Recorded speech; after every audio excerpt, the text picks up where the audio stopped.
All right, welcome back after lunch. We're going to keep things going today with our next speaker, Eric Goll. Eric is a family member and family coach who guides families to help their loved one with a developmental disability to build an inclusive, meaningful, and safe future. Eric is a certified professional coach and has supported over 300 families to create a life plan with their loved ones. Families that have worked with Eric have gone on to help their loved one grow in independence, build friendship networks, gain paid employment, and create their own homes and more. Welcome, Eric. Hi, everyone. How is everybody doing? Let me know. Can I hear you? Say hello if you can. Let me know how you're doing. I'm happy to be here with you. So I'm going to today talk all about starting a life plan and creating an awesome, ordinary life with your loved one. So before we get started here, I'd like to do a land acknowledgement. So just wherever you find yourself right now, I invite you to think about the land that you're on and send an acknowledgement or a virtual acknowledgement and gratitude for the original carers and stewards of this land. And the land in which I live and work is part of the treaty lands and territory of the Mississaugas of the New Credit. And we're reminded that the land on which we live and work is steeped in rich Indigenous history and is home to many First Nations, Métis, Inuit, and other global Indigenous people today. So thank you for joining me in that acknowledgement. Okay, so I want to tell you a little bit about me before we get started talking about life planning. And is it okay if I tell you a story? So this is a picture of me and my sister, Sarah. So Sarah's a couple years older than me, and I wasn't really super engaged in my sister's life. I guess kind of sibling-like with I don't know, we fought when we were younger, but as we grew up, we kind of became a little bit closer. But in my 20s, I left my parents' house. My sister stayed at my parents' house, right? After graduating high school and leaving high school at the age of 21. And I left, I went to university, college, and continued my education and my career. And there was kind of tensions building at home, but I kind of didn't know what to do or how to help my parents and my sister. And I kind of ignored it until one day I got a phone call. And I was about 29 years old. And this is back 2015. So you're doing the math and figuring out how old I am.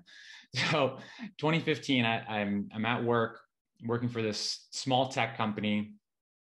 And I looked down on my phone and sitting on my desk and my cell phone, and my mom's name's coming up on my phone. And it's like 2:30 in the afternoon. Like, why is my mom calling me? She knows I'm at work. Do I answer it? Of course I answer it. It's my mom. So I pick up the phone and I say, Mom, what's up? Right. And I say that, I don't know, maybe you say that too. And you're like, okay, let's get to the point. I'm in the middle of something here.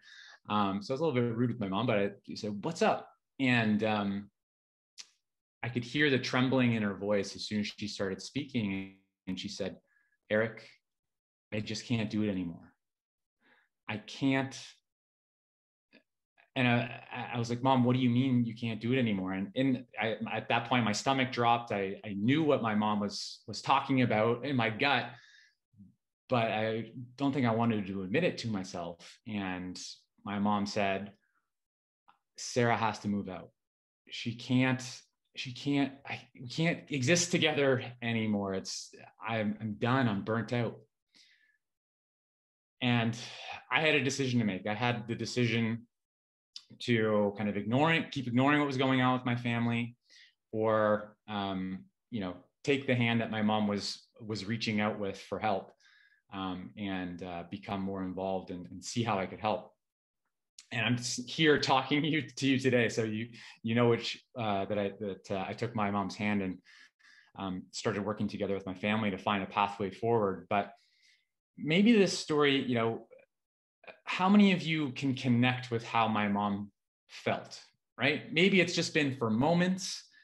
Maybe you're feeling that way right now. Maybe you felt that way in the past. Maybe you feel like you might feel that way in the future, getting to that point if you don't take action and start to build a plan and a pathway forward, right?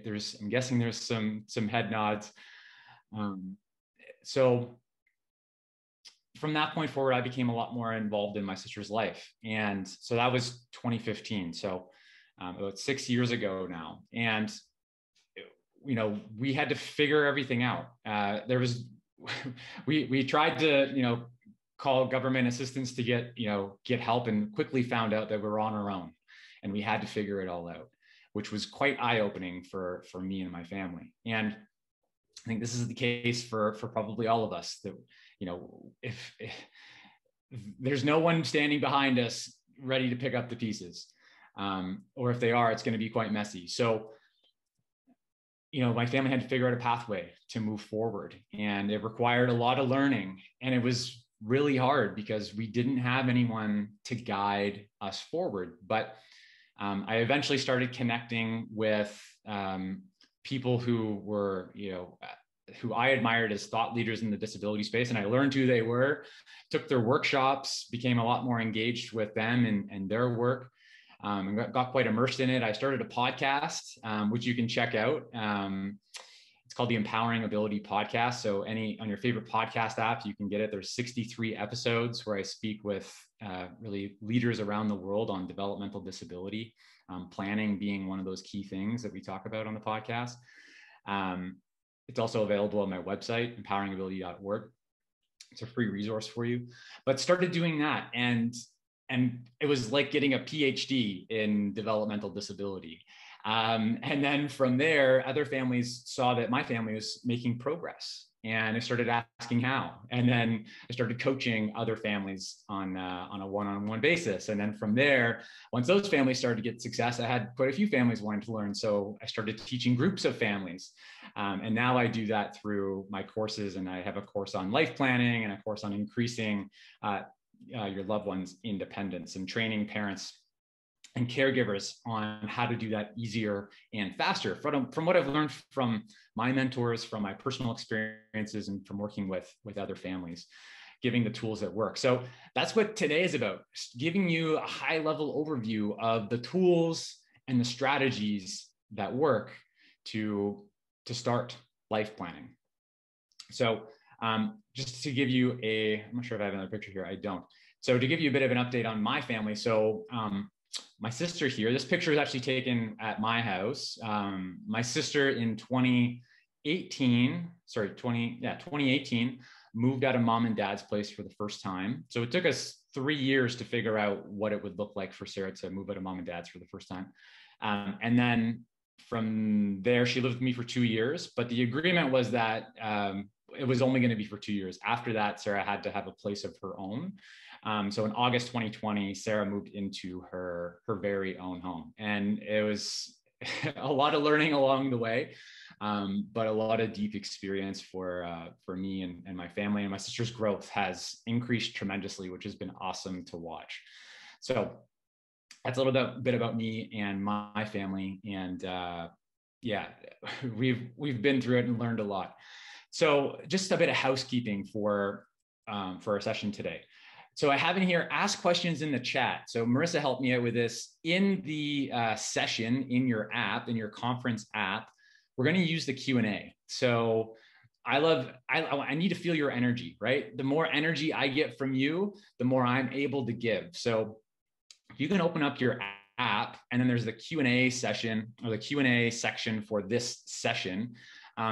Head in there. I just put a post in there, and there's a free bonus PDF guide for you. So I encourage you to go get that, because it's going to go deeper on everything that I'm going to talk about today. So go ahead into your app, into the Q&A session. I've got the free bonus PDF guide in there. It's a 19-page guide on starting planning.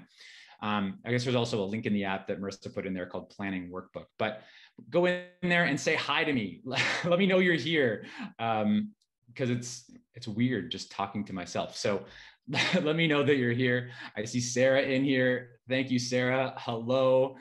We've got Anonymous. Hello from Chile. Let me know where you're from too. Yeah, awesome. Let's get this going. Hi, Shauna. Welcome. Glad that you're here. I don't feel so lonely anymore. Keep sharing. Keep saying hi in the app. I need to feel your energy, and we'll make this awesome. Aisha, I think it's Aisha from Hawaii. Welcome. Awesome. Colleen, welcome. I'll give you a shout out if you say hi in the chat in the app too. We're turning the Q&A into the chat. Let's do this. Hi, Erica. Hi, Helena. Okay, let's do this. So what else? Treat others with kindness. So if you're talking in the Q&A, just be kind. And I encourage you to just show up with courage and an open mind. Some of the things that I talk about might be a little bit different than kind of your current thinking or what you've been told before, or what you've heard before, what you've learned before. So I might be offering you some different perspectives. I just ask you to show up with courage and an open mind. Okay, so this is where we're going to start getting into the chat here in the Q&A. So if you got your app open, or if you've got a web browser open, however you're doing this, creating a life plan. I want to know, what are your biggest questions when you think about when you think about a life plan, or think about life planning? What are the biggest questions that come up for you? What are the biggest questions that come up for you? Write that in the chat, in the Q&A. What are the biggest questions that come up for you? And I see Jeff in there, Aaron, Angela, welcome. Where to start? How do I start? Yeah. Who will take care of my loved one when I can't be there? That's the big question, right? I think I call it the big question because it's the biggest question that we all have as families, right? Who will be there for my loved one when I can't be? What's my loved one going to do when school ends, right? Yeah, that's a big transition point, right? And many people refer that to the point where people kind of like support drops off drastically often, right? I mean, depends on your region, but that can be a real challenge. A fulfilling life.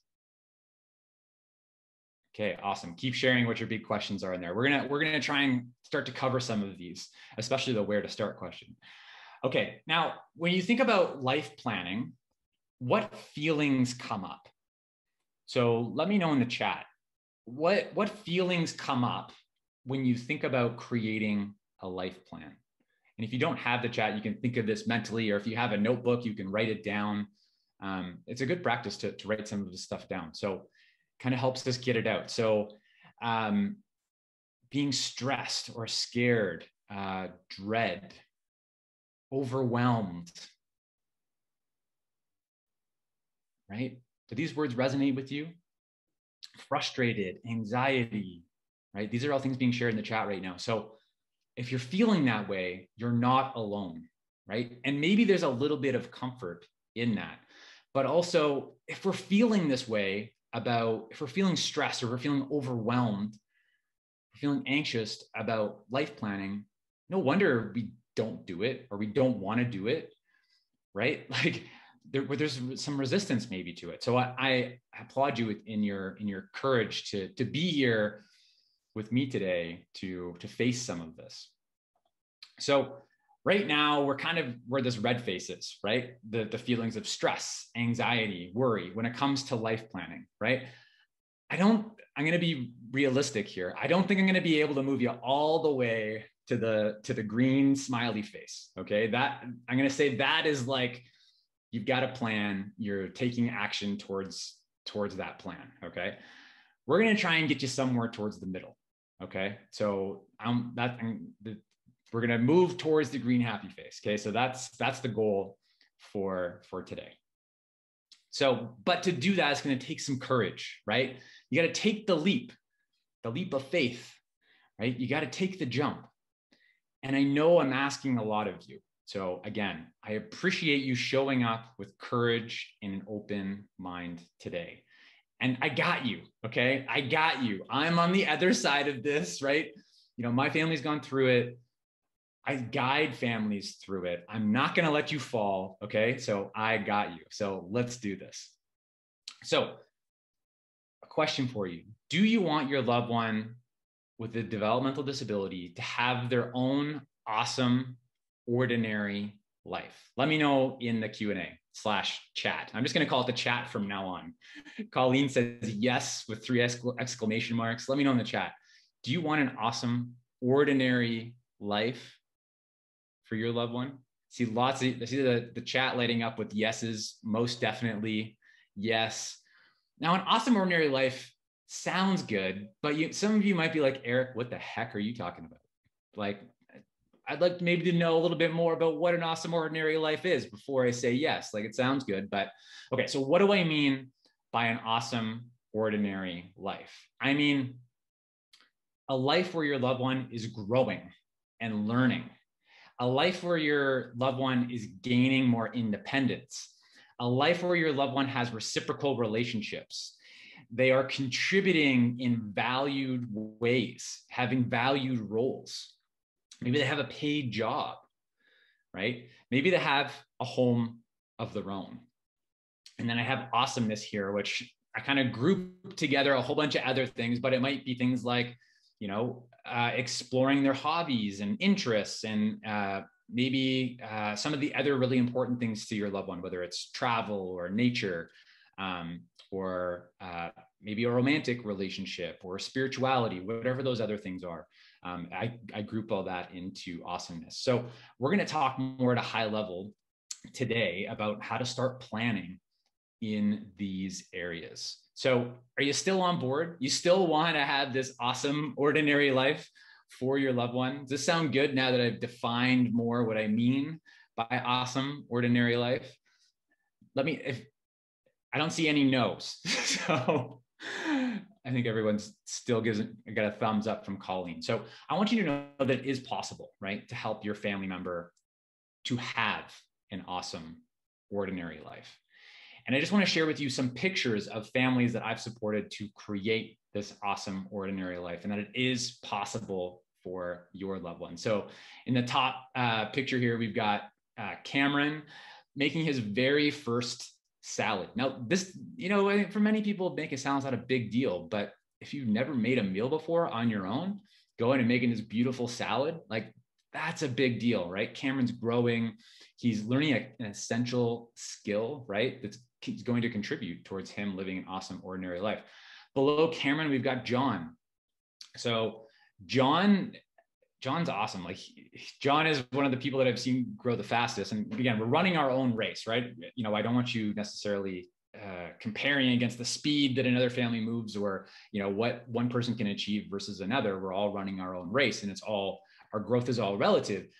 But John grew really fast. So John, learned how to take public transportation. Like, after working with John and his family for about 3 months, he was doing a ton. Anyways, he got a full-time job. So, or a part-time job, sorry. So this is a picture of John in his new job at Kroger.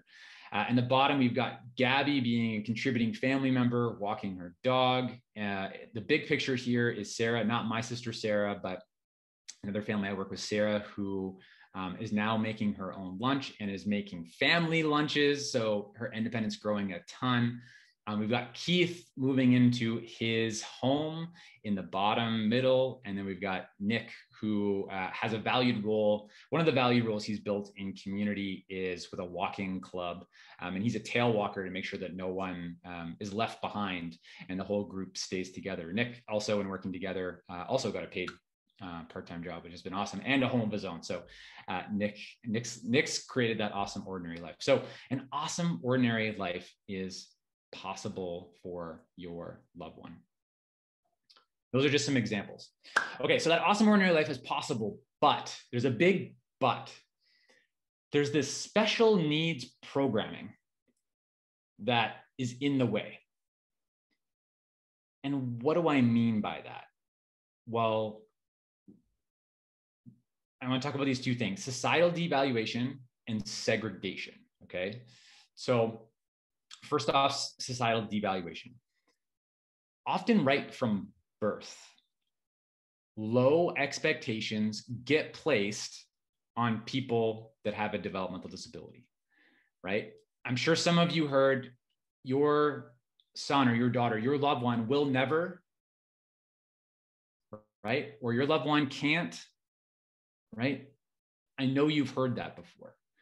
And this is the societal programming that exists. So it starts in the medical system, right? And then I mean, it transfers widely across society, but then you experience it again in the school system, right? And your loved one continues to experience those barriers and continues to have low expectations placed on them, right? And from there, that leads to segregation. So that leads to the special needs class, the special needs program, the special needs group home, right? Special things created for people with developmental disabilities that's separate from everybody else. So segregation happens. So this special needs programming is pushed down onto us. It's pushed down onto your loved one. It's pushed onto us as families, right? I had this programming for a really long time, really maybe only up till about 5 years ago, right? And I had to reprogram myself. So if we're trapped in that special needs way of thinking, in that special needs programming, and we can't break free of it, it's going to be really difficult for a loved one to have an awesome ordinary life, to experience the good things in life, the ordinary things in life that everybody else gets to experience.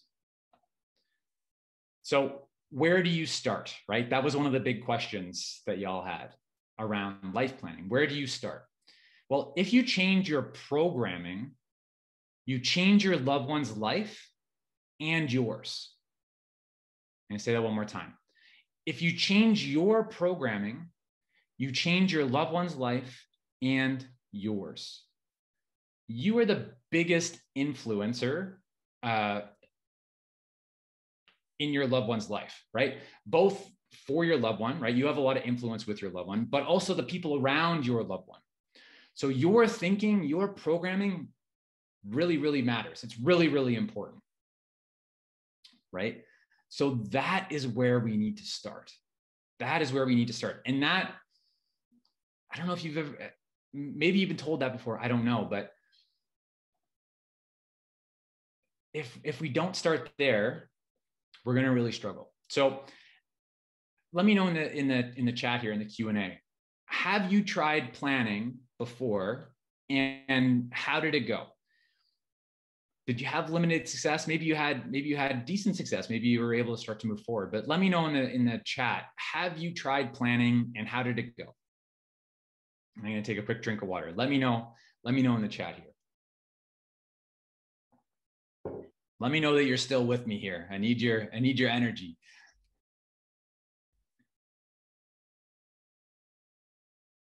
Okay, started with the financial aspect. That's great. That's an important component, but just one small component, an important component, but a small component.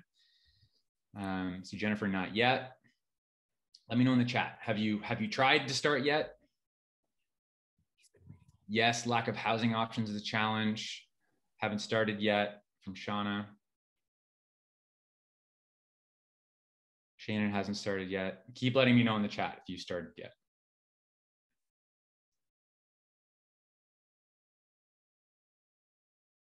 Okay, so yes, Aaron shares, yes, I'm a planner by profession and nature, and I keep running into dead ends due to lack of knowledge.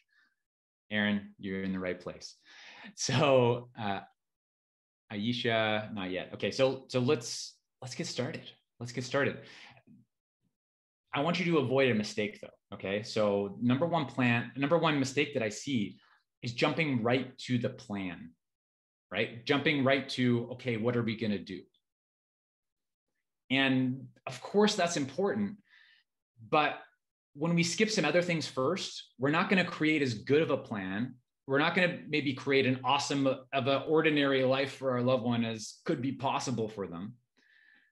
But even if we create that plan, it's likely just going to collect dust, right? It might just sit on the bookshelf and collect dust.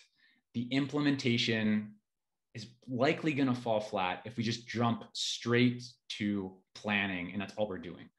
So when I work with families, there's 3 parallel paths that we follow at the same time. So I work with families on your programming, your learning, and your plan. right? We're not skipping right to the bottom and just jumping into planning. We need to do that, your programming first. We need to work on, well, how am I thinking about my loved one? How am I thinking about, their capability or their independence or what they might be able to do? How am I thinking about special needs programming versus ordinary options in the community? We need to examine our own thinking, our own programming, our own beliefs, our own belief systems. And in absence of, because why? Because that impacts our decisions. It impacts our decisions. It impacts our thinking. It's the biggest impact on our thinking, right? Is our programs, or the program running the experiences that we've had. So we need to, in order for our loved one to have that best plan, right, we need to work on our own programming. The other thing within here is, there's definitely fears that we have around our loved one, right? That our loved one has additional vulnerabilities. And if we don't work on some of those fears that we have, if we don't start to mitigate and put some safeguards in place around the vulnerabilities that our loved one has, if we don't do the thinking that those safeguards are possible, right? If we're not doing that, then we're never going to be able to implement the plan, because we're going to be stuck. We're going to be gripped by this fear and worry that something bad might happen or is going to happen, right? So your programming piece, you can also think about it as another way to put it, which might resonate with you, would be like emotional readiness, right? There's a lot of like inner work that we need to do to get ready for our loved one to move forward, right? And it's about letting our loved one grow. Or sorry, this is a quote by Connie Lyle O'Brien. So the quote is, "It's not about letting your loved one go, it's about letting your loved one grow." And there's emotional readiness work that we need to do to allow our loved one to grow, right? So we need to work on ourselves. We need to do that inner work. In absence, we're not going to really be able to move forward. The next piece is learning. So there's best practices that we can learn that are going to help us create a better plan, but also move forward easier and faster. And then there's the plan. So I work with families doing all three of these things at the same time. All three of these things at the same time.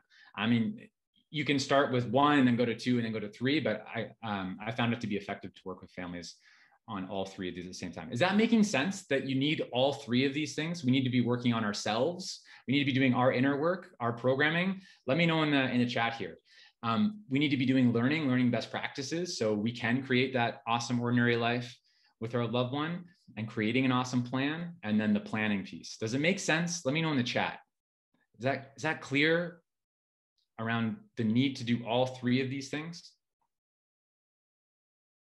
Let me know in the chat.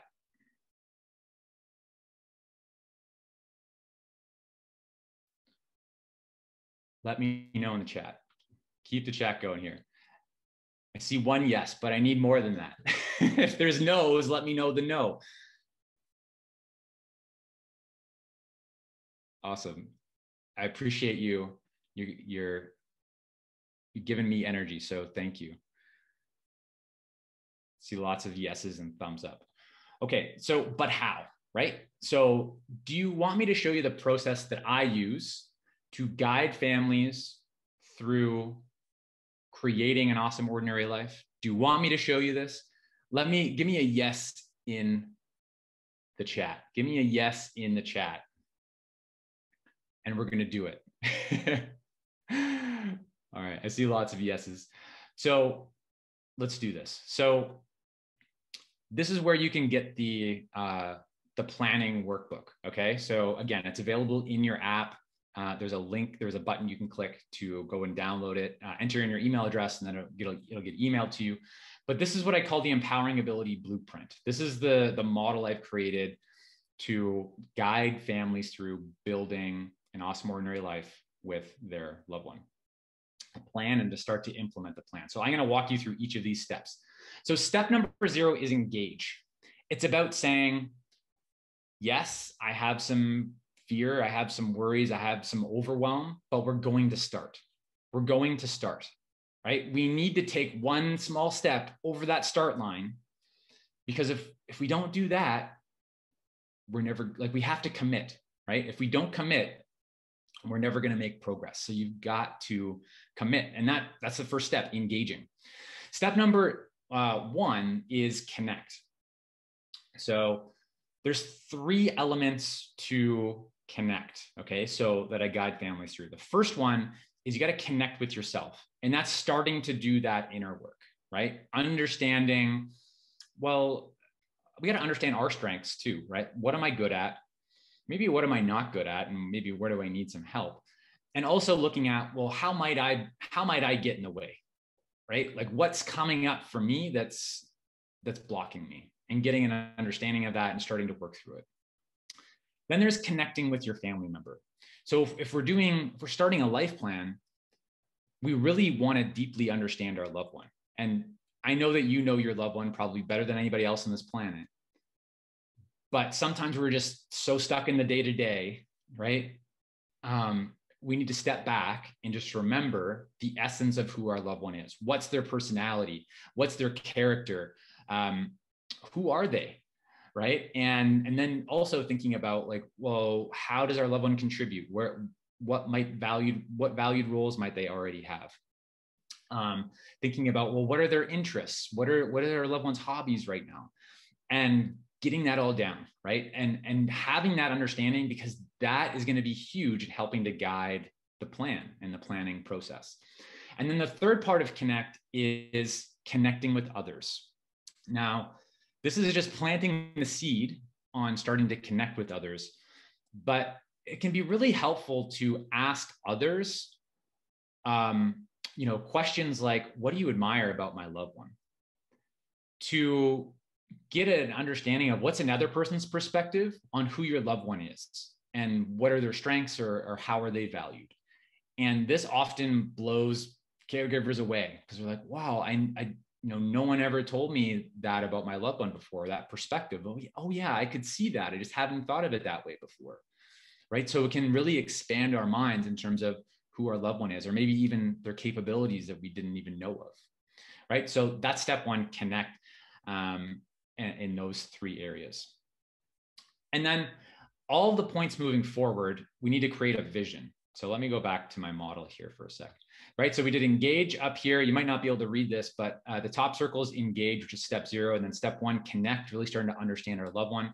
And then all these other circles on the big circle, so capability, relationships, contribution, home, support and finances, awesomeness, right? We're going to go into depth in all of these areas, but for all these areas on this big inner circle here, we need to create a vision, right? We need to create a vision. So what is vision, right? Well, vision is there to help you think bigger, right? Essentially. So, and it's going to help your loved one live into that awesome, ordinary life. So when thinking about vision, we're thinking about 5 years from now, what could an awesome, ordinary life look like for your loved one in each of these next areas, right? And we want to think about it in each of these next areas because they're key life domains that are important to everybody, but they're very important for your loved one. And why do we want to do this? Because vision gives us direction, right? When we can see it in our minds, right? We need to be able to see it in our minds that it's possible, to believe that it could actually be possible, right? So we have to envision it first. We're very kind of visual creatures. And vision also gives us a direction, right? So we're going to create a vision that might feel like so big that we might not even be able to do it, or a loved one might not be able to live into that life 5 years from now. And that's okay. But the purpose is it's giving us somewhere to look, right? It's giving us that North Star. And once we have that vision set, it'll start to pull us in that direction, right? And it's that guide that, hey, this is the direction we're going. And vision will evolve over time. That's okay. But it gives us a direction that we're going. So we're going to create a vision for capability, right? So in all of these next areas. So what's capability? Well, you need to believe in your loved one, because if you don't believe in your loved one, who else is going to, right? And we don't know what a person's capable of until a person gets the opportunity to try with the right amount of supports, right? And that's what holding our loved one capable is all about. So by holding our loved one capable, by giving our loved one opportunities at the right level of challenge, with the right level of support, it gives our loved one the opportunity to grow. And that slide that I showed earlier with the 6 individuals that have grown tremendously, they've grown tremendously because their family held them capable, and it helped, and their family was thinking ordinary. What is thinking ordinary mean? Well, it comes from the theory of social role valorization. So some of you might have heard of social role valorization by Wolf Wolfensberger. Some of you may not have, but all the work that I do is really grounded in social role valorization. And it's quite a, intellectual type theory is what I want to say. It's empirical, so it's proven by data, and it's backed up by research. But it can be, when things kind of are intellectual, can be like, how can we implement it? So I try and take that theory and help us implement it by using just some more friendly language and maybe ways to explain things. So think ordinary. If you're familiar with social role valorization, the concept that think ordinary comes from is culturally valued analog. So basically, think ordinary is, well, what would someone of a similar age, maybe similar identity in our community, what are the things that they might be doing in this area? And then we use that to start to do our visioning and our planning, right? And we use that as the benchmark versus what does somebody with special needs do? Because the special needs thinking keeps your loved one in a box, and they're gonna have very limited options. When we think ordinary and we think about what are all of the ordinary opportunities that might be available for our loved one, it's very expansive. And they might not all be a fit, but it's gonna give us many, many more options and more access to the good things in life. Is that making sense? Let me know in the chat if that's making sense. And we want to create a vision, right? We want to create a vision around capability. Another word that we often use for capability is independence, right? So what could independence or capability? I often use those interchangeably, but as families, we typically say independence. So I'm seeing a bunch of yeses in the chat. Thank you, Erica, Sarah, and Jennifer. So let me know in the chat if this is making sense so far. Okay, relationships is step number 3. So a really important thing for us to acknowledge is the reality of our loved one's relationship. So what research has shown is that people with a developmental disability have about 1/6 the number of relationships compared to the average person. So that's a huge deficit of relationships for people with developmental disabilities. Now, I'm not telling you something you don't know. Like, you just know this from your experiences. But the research backs it up, right? So 1/6. So a person with a developmental disability has about 25 relationships on average compared to an average person of about 150, right? And in COVID times, this might have shrank even more, right? Because we all experienced more isolation. So to understand where we're at, it's important to do something called relationship mapping. So what that is basically mapping out, and I learned this from Judith Snow's work, but mapping out the relationships that our loved one has, getting them on paper, being able to look at them, right? And understanding what those relationships are. And then we need to think about, okay, now we know where we're at. We need to think about how can we be intentional moving forward around relationships? How can we be intentional? So we can be intentional with personal support networks. And personal support networks is kind of like the top level in terms of this framework that I'm about to explain. Underneath personal support networks, there's kind of different types, okay? But what is a personal support network? Well, we all have one, okay? Your personal support network is kind of like your go-to people.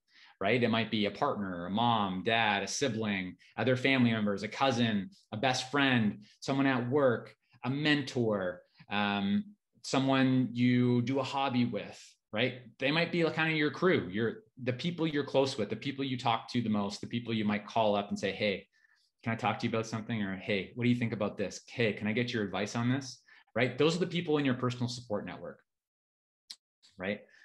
And for a person with a developmental disability, it can be hard to build that network, and it can be hard to maintain that network.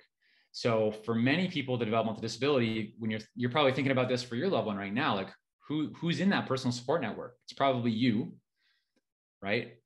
Maybe a parent, maybe a sibling, maybe one other person, and that might be it, right? So it might be pretty small, right? And if we haven't put intention into it yet, that's probably what it's going to look like. But if we put intention into our loved one's personal support network, we can start building, for example, a support circle or a circle of friends, right? Some of you might have heard of these things before, but it's intentionally inviting other people that maybe already know our loved one, or they're connected. Maybe it's a familial relationship, but over time, inviting people in and creating opportunities for those people to be connected with our loved one, right? And the formality of that can be informal to very formal, right? And that can shift over time. But this is really one of the key ways as families we can answer the big question, right? We talked about the big question at the beginning. I can't remember who asked it, but who's going to be there for my loved one when I can't be, right? That's the big question. Relationships are the answer. Being intentional about relationships is the answer.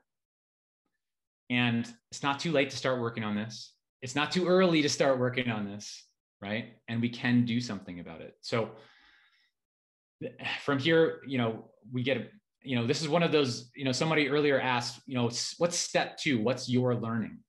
This is part of the learning, right? Learning about these things, like learning about relationships, learning about how do we be intentional about relationships? What's a best practice in terms of maybe a support circle? How do we do that? How do we start inviting people in, right? Yes, you can do all that on your own. I've done it. It's hard. You can do it.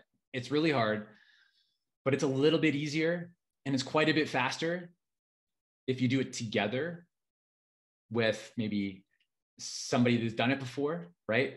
Someone to help guide you down that path, right? So that you're not maybe making as many mistakes along the way, right? And you have that support.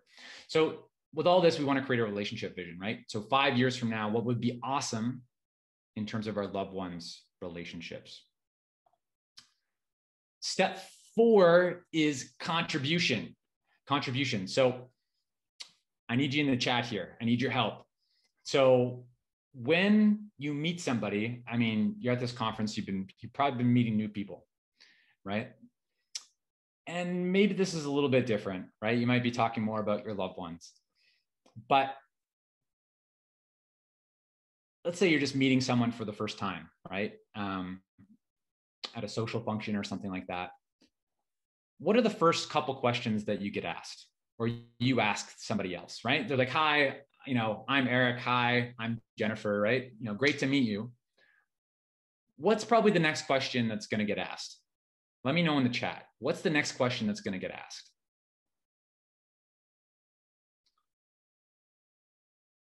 What is the next question that we typically ask each other? And it's quite a telling question.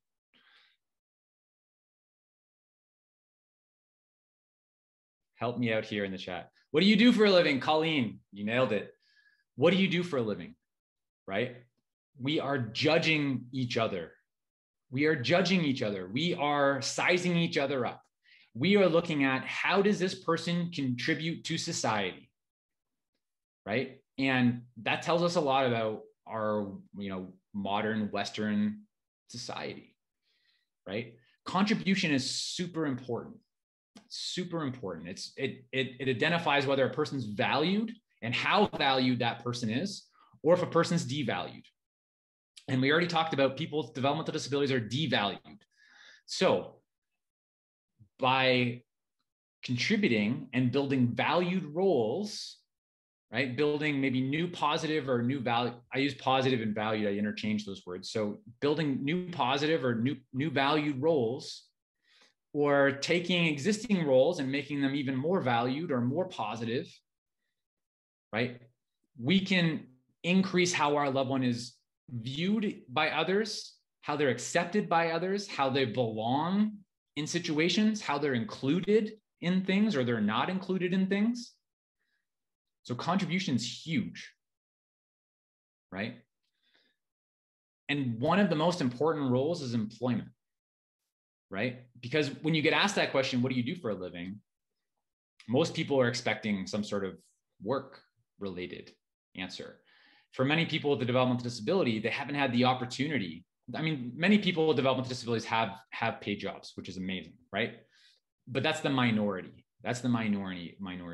The majority have never had the opportunity or the support for paid employment. So employment's super important. I mean, volunteer roles are really important as well. But again, there's certain roles are more valued than others, right? And we need to also understand that. There's also valued roles in our household. Contributing adult is a really important role. There's roles in our family. So we need to understand that. So in contribution, there's lots of learning to do around roles, contribute, and how we can support our loved one to contribute to gain more valued roles. And there's also roles that are devaluing, right? So we need to understand those too. And then we want to build a vision around contribution. Another thing about contribution, I have it up here, is an identity, right? It forms a big piece of who we are. It provides us meaning and purpose, a reason to get up in the morning, right? This might resonate with you. Like, do you find that your loved one has a hard time getting out of bed in the morning? If they do, maybe it's because there isn't that thing pulling them out of bed. There isn't that purpose, or there isn't that meaning in their day to jump out of bed and go do, right? Why do most people get out of bed in the morning, especially on a weekday, to go to work, right? If not, they probably wouldn't want to get out of bed either. So contribution, creating a 5-year contribution vision. Home. Okay, so someone, again, I didn't catch the name, but I know that someone brought up home and the challenge around home. So I focus on helping families create individualized homes. So what would be the absolute best home for your loved one, right? And starting with a blank piece of paper, not starting with, well, what are the menu options available through government assistance, which are going to be a group home in most places, right? Which is segregation, and people don't have control or freedoms of what they're doing in their home, sometimes with their time. And those living environments are probably not the best environment for that person. They can be oppressive, right? So it's not just taking the menu option that's available, right? It's not very good for people. It's thinking about, with a blank piece of paper, what would be absolutely best, and creating a vision, right? And we need to think about, well, what is home? So often when talking about home with families, it's like, well, the affordability question comes up, right? I get it. The price of housing is expensive. It's super expensive to buy. Rents are super expensive in most places too. So what do we do, right? Most people with developmental disabilities are living in poverty, right? So how do we close that gap? I get it. If we just think about that, we're never going to be able to get started. So I want you to start with a blank piece of paper and think about, well, what would be the best home for your loved one? Not housing, right? We're talking about home, and thinking about what is home, because home is more than housing, right? We think about home. Home is a feeling. Home is somewhere where we have safety, security, freedom. We make our own choices. We decide who's going to come in and out of our home. We decide if we're going to get out of bed in the morning and walk to our fridge in our underwear and eat ice cream. No, you know what I mean? So we get, I don't do that, but we can make those choices, right? And we have those freedoms in our home. Like for most of us, those are the sorts of things. And home can mean different things to different people, right? Home means our own stuff, organized our own way. Right. So we need to make sure that we're thinking about, well, what are the most important things about home for our loved one, right? And talking to our loved one about that too. And then thinking about, well, what would be the best type of maybe housing? Where might that be? Like, what might the location be? What amenities might you want to be close to? We got to think about transportation. So and thinking about all of those things. And then thinking about supports, right? And how can we do supports? I'm going to talk more about supports in a minute. And then creating a vision for all of that. And I understand I haven't answered your affordability question, right? But we need to have that vision of what would be best for our loved one and to uphold that. And then we can start figuring that out. We can start piecing that together step by step by step. So it's a little bit different way maybe of thinking about home, but it allows you to start to take small steps to move forward instead of staying stuck on the affordability question. Is that making sense? Let me know in the chat. Let me know in the chat that makes sense, that you're still here with me. And take a quick drink of water. Let me know if that's making sense for you. We got a yes from Shannon. Erica, makes sense. Awesome. Thank you, Aaron. Okay, so step number 6, supports and finances. There's different types of supports, right? So I think often, as families, we're like, we need more support. And a lot of time that's true. But there's more types of support than just paid supports, right? So when we're thinking about home, there's things like maybe a supportive roommate, for example. There's natural supports, there's support circles, right? There's family supports, there's potentially different types of supports available from neighbors. There's self-reliance. We talked about capability, right? So increasing our loved one's self-support. So it's finding the right mix of those supports. And then, particularly around paid support, how can we maximize it? How can we use it in a way where we're investing in that support? Finances, right? And then trying to get our finances in order and set up and creating a support and finance vision, a 5-year vision. And then step 7 is awesomeness, right? So towards living a full life, living an awesome, ordinary life. What are those other things? So it could be thinking about a vision for other things that are important. So it could be around interests, it could be around hobbies, it could be around a romantic life, it could be around spirituality, travel, adventure, fun, all of those things. We want to make sure that it's a holistic vision, 5-year vision, right? Then from there, we want to create 1-year goals from that vision. So what are the most important areas to maybe start with in that vision and pick 1 or 2 of them and create some smaller goals that we think we can achieve 1 year out, and then designing some experiments to move in that direction. So I went through that pretty quick at a pretty high level. I go deeper in the planning workbook. So it's in your app. Go ahead and get that because it's a 19-page free PDF if you haven't already got it, and it will go deeper on it. So some of you might be writing notes or trying to figure out how am I going to remember all of this. That PDF guide is going to be super helpful for you. It's a free download. You can go and grab that.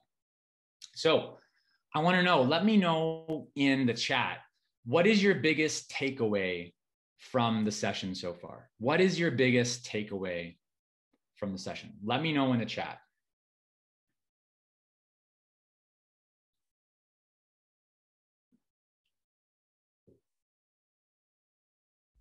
Everybody's busy writing on their phones or computer or tablet. If you don't have either of those, then write yourself a note. Like, write this down. If you have paper and a pen in front of you, what is your biggest takeaway? It helps you sink in. All right, so I see Sarah, need to change my programming. That's huge. Coming to that level of awareness is huge, right? Because it's about getting off the special needs path and getting more onto the awesome ordinary life path, right? With your programming. Possibility rather than toxic positivity. Cool, I like that, Erica. Reminder of valued role and contribution, awesome. Changing our own programming. having a vision, have to have that to move from where you are for sure. Just starting, I love it, Robert. Plan and be productive.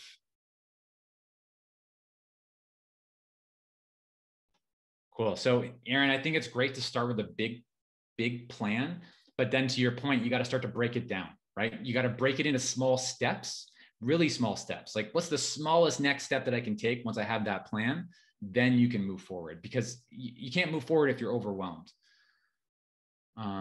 Reinforcing our desire to have close friends and family who are connected with our loved one, for sure. The intentional relationships, right? Personal support network. There's different types of that. I mentioned a support circle being one of those.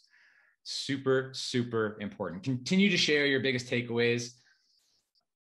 So what you've learned today is a strategy about how to think differently to support your loved one to create an awesome, ordinary life, right? You deserve help, right? To help your loved one to move forward, to live into that awesome, ordinary life easier and faster, right? So you got some of that today. But if you're looking for more of that, I've created learning programs to guide your family forward faster and easier. So there's two of them I just want to really quickly let you know about in case you want more information. The first one is the Independence Coaching Program. So this is a brand new program. I'm just releasing it, but it's all around that capability piece, that independence piece, helping your loved one grow their independence easier and faster, right? And for you to learn the coaching skills to support your loved one to grow their skills in confidence and self-reliance. And I got registration open now. So feel free to reach out to me about this. I'm happy to give you more details, or afterwards, I'll put a link in the chat so you can go check it out. The other program that I have is the Plan My Future Coaching Program. So this is where I guide you to create a customized plan for an awesome, ordinary life with your loved one and help you bring that plan to life. The next time I'm planning on running this is the fall of 2021. So if you've downloaded the planning workbook, then I'll let you know more about this when I'm gonna run it. So we're reaching the end here. I want to know where you're at. My goal is to help move you closer to the green smiley face, but I want to know, how do you feel now? Let me know in the chat. You know, we talked about you at the start of the session when I talked about planning. The words that came up were fear, overwhelm, anxiety. Now that I talk about planning, right, or when you're thinking about planning, what feelings come up? What thoughts come up? What emotions come up around planning now for you? Let me know in the chat. Have those changed at all? Has it changed at all for you? Share in the chat what comes up now for you around planning. Move to orange, more open to begin. Amazing. That's a big shift, right? In what we're like 40, 45 minutes, or sorry, I guess we're a little bit more of that. We're almost an hour, right? Huge shift in an hour. Renewed energy. Amazing. Looking forward to exploring new ideas. Keep sharing in the chat. What's coming up for you now around planning? Hopeful.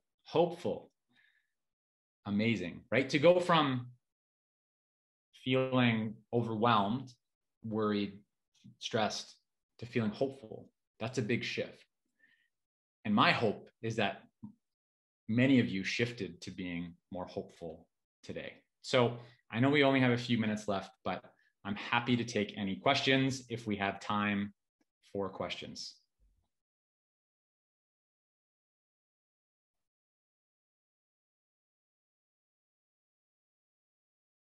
I'm not sure if someone will pop up back here to moderate questions, or feel free to ask your questions in the chat because I can see it. So feel free to ask any questions you have in the chat here. And I'm happy to answer some questions as long as we've got time.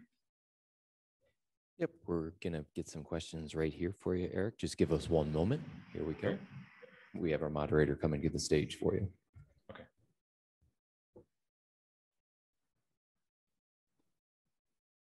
Hey, if there's anyone in the audience, if you guys wanted to just raise your hand and we can get a mic to you.